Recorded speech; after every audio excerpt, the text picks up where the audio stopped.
Сәлем баршаларыңызға. Менің есімім Айша. Мен де Гүлім Әшім YouTube арнасының көрерменімін. Және тоқыма туралы жаңалықтар рубрикасының жүргізушісімін.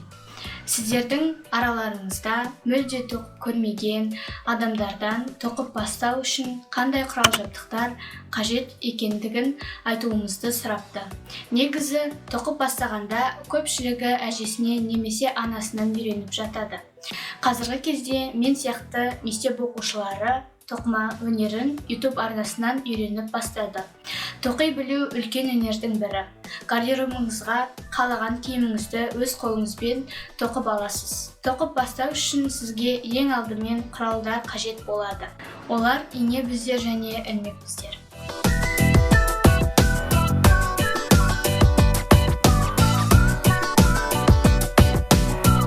Бірінші, түзу ине біздер. Ілмектер сырғанап шығып кетпеуі үшін ине біздің бір ұшында бекіткіші болады. Екінші, айналмалы ине біздер. Екі ине біз арнайы иілмелі бөлікпен біріктірілген. Үшінші, шұлық тоқитын ине біздер. Екі жағы да үшкір, әдетте 5 данадан жиынтық болып сатылады. Төртінші, қажетті құрал, өрім және арқан тәріздес өрнектерді тоқуға арналған ине біздің түрі. Бұның басқа біздерден айырмашылығы ортасында майысқандығы. Барлық ине біздер металдан, пластиктен, ағаштан және сүйектен жасалады. Тоқыма тоқуды үйреніп бастағанда қарапайым темір ине бізді алған дұрыс. Алюминий біздер ашық түсті тоқыма жіптерді былғап тастайды.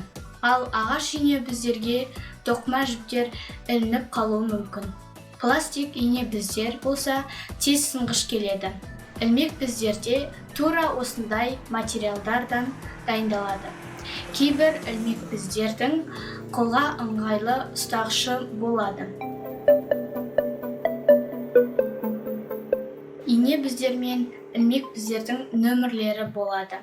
Нөмір ол миллиметрмен есептелетін біздердің диаметрі. Әдетте ол біздердің өзінде жазылы тұрады.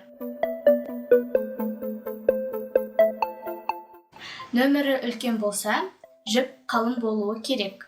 Ілмек бізбен ине біздің материалы маңызды рөл ойнайды.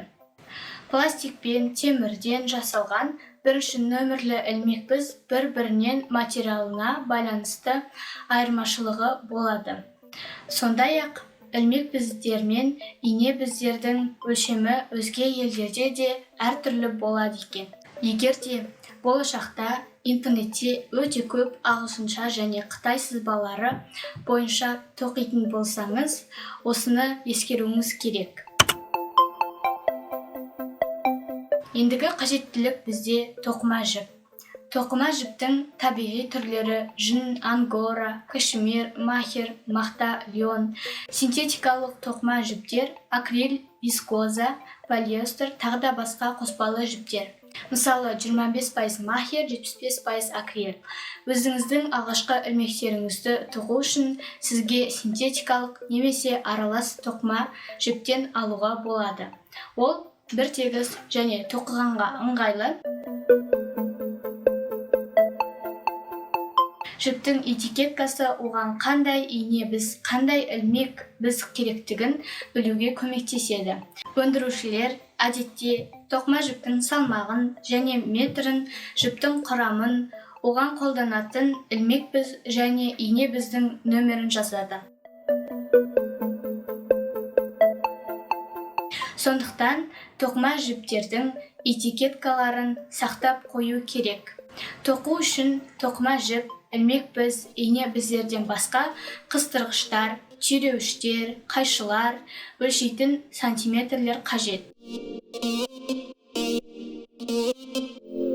Ине біздер немесе ілмек біздің қайсымен тоқып үйрену жеңілірек.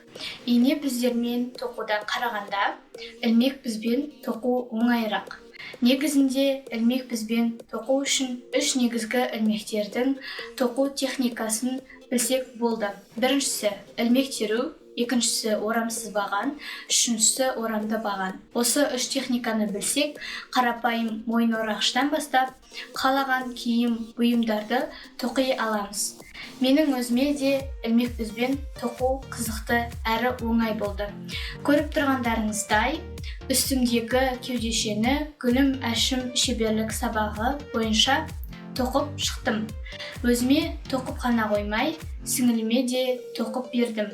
Енді тоқып бастаған кезде бір-екі жіппен бір-екі біздер алсаңыз болды. Тоқып бастаған адамға бірден көп деген тоқыма жіптерді толтырып сатып алудың қажеті жоқ. Жіпті дұрыстап таңдай білу керек. Өйткені әр тоқылатын бұйымның өзіне сәйкес тоқыма жіпі болады. Жіптің салмағы оның ұзындығына сәйкестендіріліп, тоқыма жіптің қалыңдығы анықталады.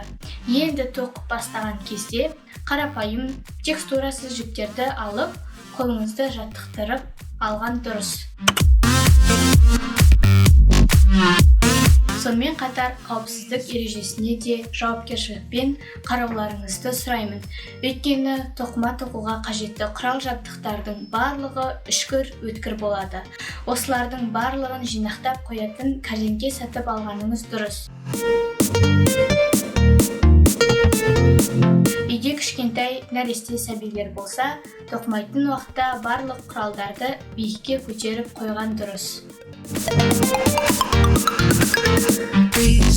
Бүгіндікке айтарым осы. Соңына дейін мені назар салып тыңдағандарыңызға көп рахмет. Тоқыған бұйымдарыңыз әдемі болып шыға берсін. Келесі қосылғанша сау саламатта болыңыздар.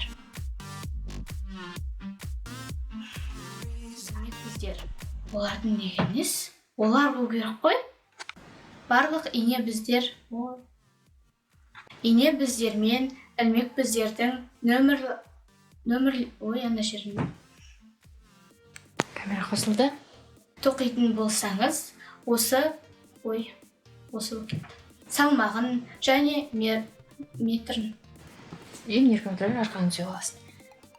Үш негізгі ілмектер жіптің салмағы, оның ұзындығы, оның ұзындығына дегенді ұзындығы дейді.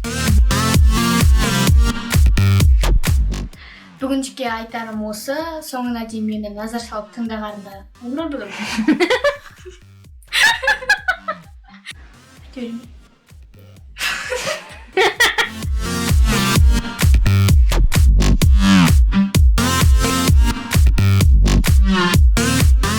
келесі қосылғанша дейін. Келесі қосылғанша? Саламатта болыңыздар.